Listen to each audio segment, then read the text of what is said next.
breath is something very close to your awareness. As you breathe in, breathe out, it's right here.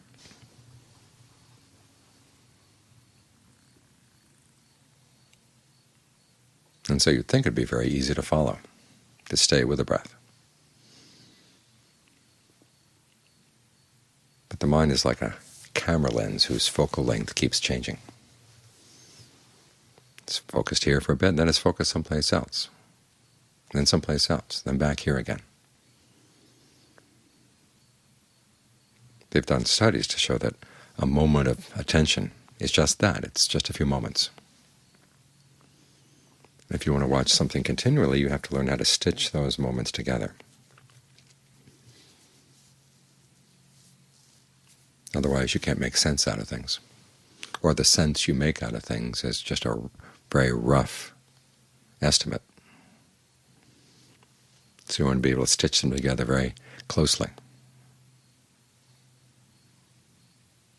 Those moments of attention. This is what mindfulness is for. To keep reminding you to stay here with the breath, with the breath, with the breath. And the Buddha recommends that you use two other qualities along with the mindfulness: alertness, which is watching what's actually going on, then ardency. Ardency is the effort you put into it to keep reminding yourself, breath, breath, breath. This is one of the reasons why they often use a meditation word to go along with the breath. A traditional one is Bhutto, Bhut with the in-breath, To with the out. Bhutto means awake. It's actually the term that the Buddha used to describe himself as someone who's awake. It's a quality of mind you want to develop. And you can use the word as a marker to remind yourself you're going to stay here with the in-breath and with the out-breath, then with the in-breath again, then the out-breath again. Because it's only when the mind gets just settled down that it can let down some of its tension, so it's not constantly ready to jump. And so that you can focus consistently on something and really see it for what it is, what the connections are. In other words, how the mind has an impact on the breath, how the breath has an impact on the mind, how the breath has an impact on different parts of the body. Lots of things can be learned if you stay here consistently.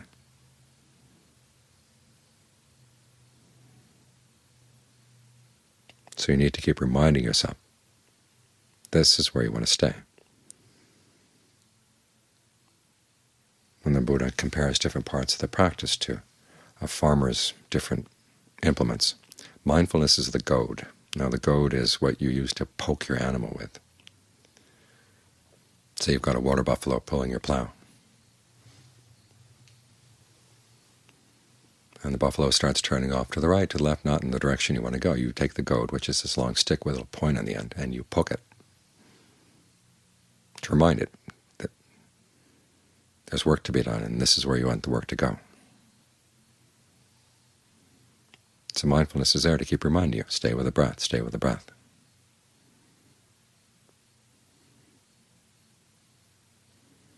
Another analogy the Buddha uses is of a gatekeeper. The gatekeeper is at a fortress at the very edge of a frontier. And there are friendly people coming in or want to come into the fortress, and there are also unfriendly people who want to come into the fortress. And the gatekeeper has to know who's who. Let in the people who are trustworthy and keep out the people who are not. So mindfulness is not just accepting whatever comes up. It's there to remind you. There's a skillful direction and there's an unskillful direction that the mind can go at any time. And you want to keep it on the skillful direction. Now, to strengthen mindfulness, the Buddha said there are two qualities you need. One is virtue and the other is right view.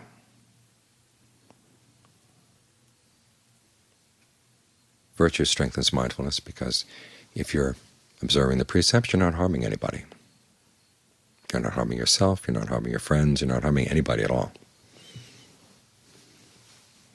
So that when you reflect on your actions, there's no remorse, there's no regret.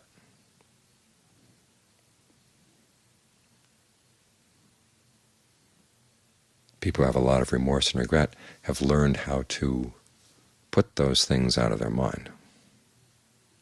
They've done studies to show that people can get very good at forgetting things, so good that it becomes subconscious. But because the mind then becomes talented at forgetting, it gets harder and harder to maintain your mindfulness. The mind has all kinds of tricks for slipping off, changing the focal length of that camera lens, and thinking that's just the most natural thing to do. So one way of strengthening mindfulness is to make sure that your behavior is not the sort that you're going to regret. This is why there's no clear line between the practice of virtue and the practice of meditation.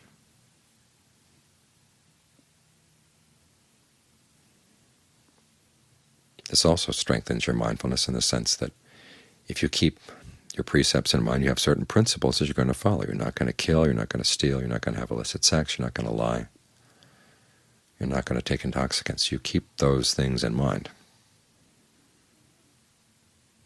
The easiest of the precepts to break, of course, is the one about lying. And so you have to be really on top of your speech.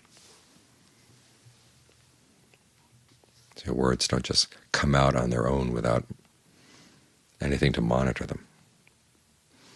So in developing that quality of being able to monitor, that's how you strengthen mindfulness.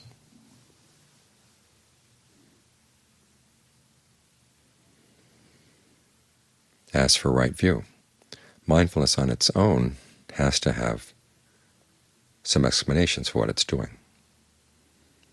It's not just a matter of brute willpower that you tell yourself, okay, stay here, stay here, stay here. You have to have your reasons. Why are you staying here?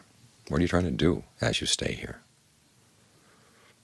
This is where right view comes in, to remind you you're staying here because this is the part of the path to the end of suffering. It's learning how to develop concentration.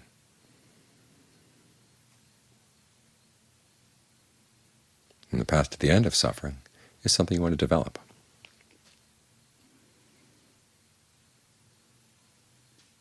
That's why you're training the mind. You're also training the mind because the path to cause suffering is something the mind is very adept at. You want to keep yourself from wandering off into that path. That's something you want to let go. So there are duties you have to do here. There's something to be done. You're not just sitting here passively accepting experience as it comes along. You're actively shaping it. That's something you have to understand too. An important part of developing the steps to mindfulness of breathing is understanding the process of what the Buddha calls fabrication. It's the way the mind shapes things through its intentions. There was once a monk who said he practiced mindfulness of breathing simply by letting go of the past, letting go of the future, and just staying focused on the present. And the Buddha said there is that kind of breath meditation, but it doesn't give the results. It doesn't give the best results. Then he set out 16 steps. And a repeated feature of those 16 steps is that you see the different ways in which you're fabricating your experience, and then you learn how to do it more skillfully as you're breathing in, as you're breathing out. In particular, the Buddha focuses on three things. One is the way the breath fabricates your experience of the body. When you breathe in, where do you feel it?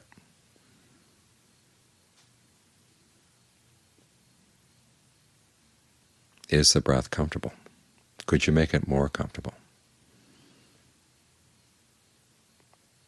How can you make the influence of the breath on the way you feel the body more positive? How can you get it to be calm so that it feels soothing to breathe in, soothing to breathe out, and soothing both for the body and then into the mind?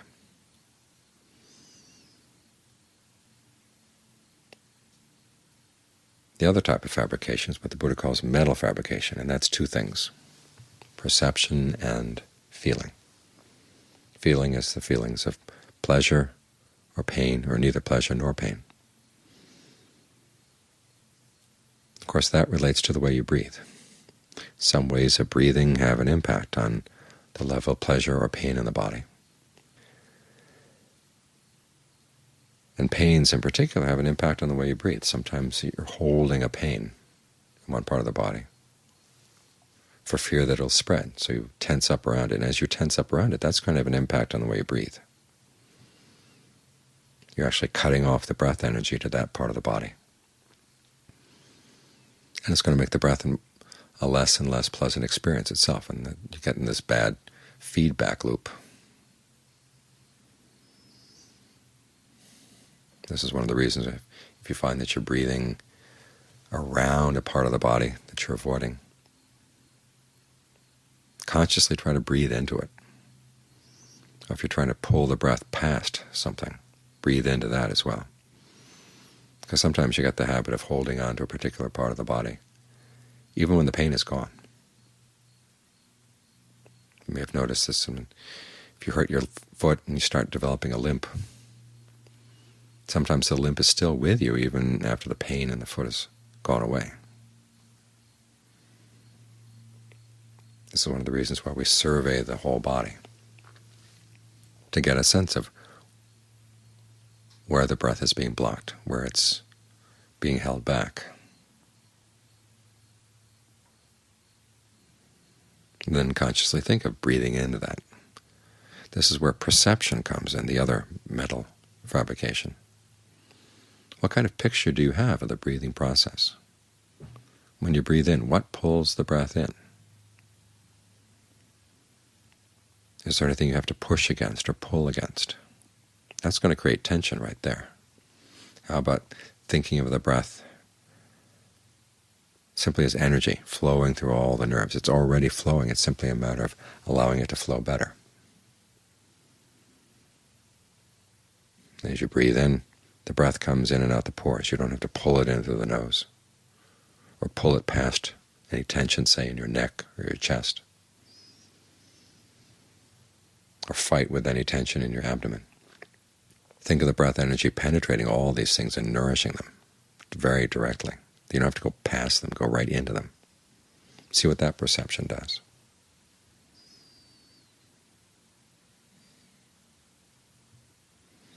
So you've got these three elements here: breath, feeling, perception, and they have an impact on one another.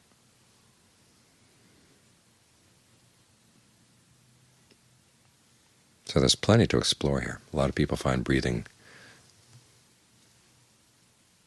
a very dull thing to watch. It's just in and out, and that seems to be about it. But if you realize there's this element of perception that influences the breath, and feelings that influence the breath, and the breath influences your perceptions and feelings,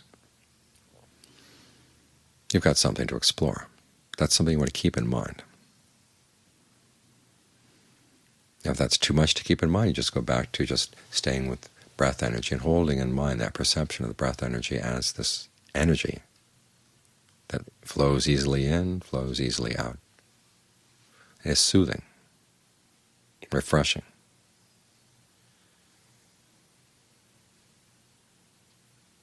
And as you find it easier and easier to stay there, to keep that in mind, then you can start adding the other elements, exploring other ways that you can shape the experience of breathing through your perceptions, other ways you can use the way you breathe to create a greater and greater sense of calm. Because in all these cases, the Buddha says you want to take this element of fabrication and make it more calm, make it more tranquil, soothing.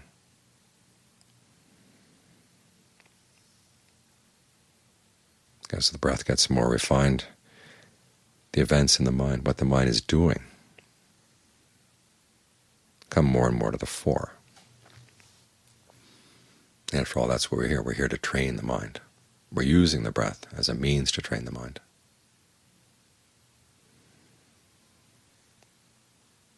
And you want to get your attention settled very clearly here in the present moment. Keep the focal length right here. Don't go zooming out or zooming away. Zoom right in on the present moment. And stay here. So you can see these things more and more clearly. So these are the qualities we're trying to develop. This is what we want to keep in mind. This is why we're focusing on the breath. So when the mind complains, it's getting boring staying with the breath, or it wants to move around a little bit, you have your reasons. It's not just ordering the mind to stay here. You have an understanding why this is important. It makes it easier and easier to strengthen your mindfulness, to make it more consistent.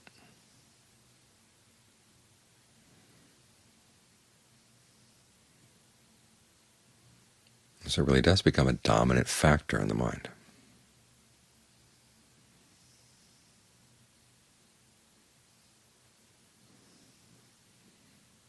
So you stay right here, and you develop that quality of mind that monitors whether you're staying right here. And notice that you're slipping off, you refocus the mind.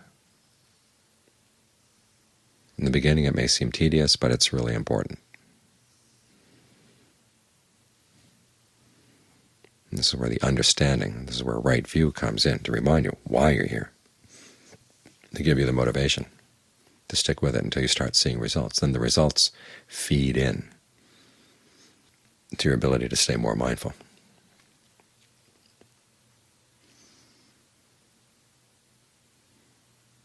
You have to be careful, of course, when the sense of pleasure develops. It's very easy to lose your focus with the breath and move over to the pleasure.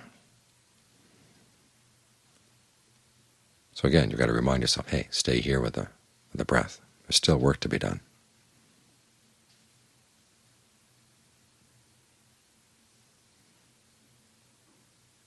It's the mindfulness that keeps you focused. And this is why mindfulness practice and concentration practice are so intimately connected.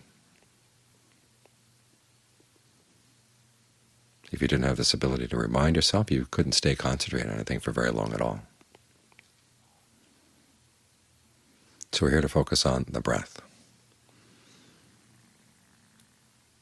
to ferret out the breath so you can see more clearly how it's related to the other things that are very similar to it and other things that have an impact on it.